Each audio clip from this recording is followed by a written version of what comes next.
was lucky enough to grow up in a home where there was lots of music. My dad played the guitar, the piano, the harmonica, the accordion.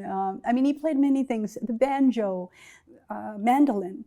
He played all these different instruments, and he didn't play any one of them really, really expertly well, but he was comfortable. And he also belonged to a barbershop quartet. So one night a month, they would practice at our house. They would practice one night a week at everybody's different house. You know, there's 4 guys, four weeks in a month. So the 1 week that Dad's quartet practiced at our house, I was in the living room listening. I loved the harmony, loved the people, loved the laughs. It was so much fun. And Dad taught me to play the guitar and the button accordion and the harmonica. And the first thing I learned on the harmonica was skip-to-maloo, blow, blow, blow, blow, blow, blow, blow, suck, suck, suck, suck, suck, suck, suck.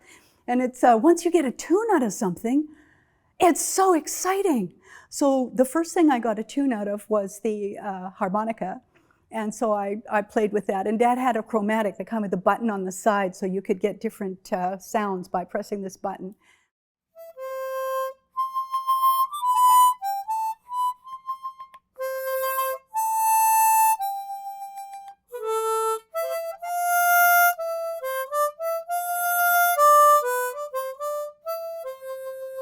You can tell it needs some practice, but it's the same as the button accordion.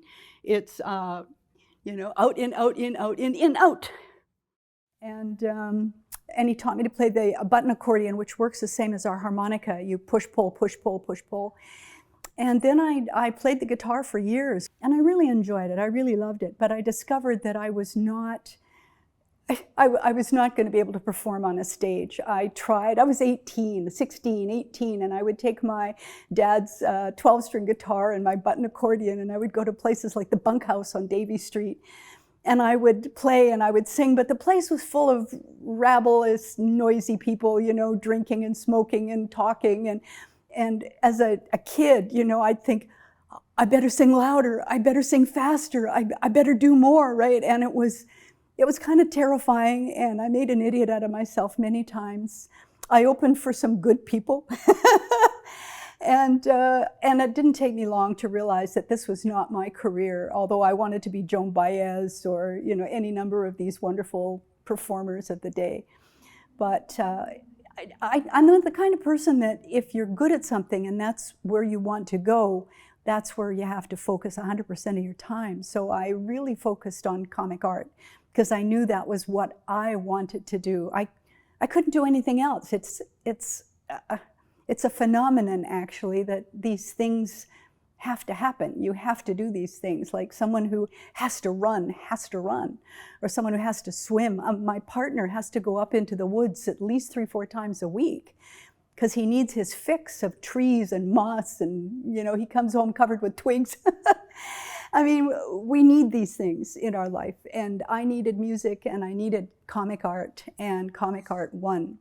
Although, and for years I lived with people who were not musical. I married 2 very funny guys who were not musical at all, so my accordion and my guitar got parked.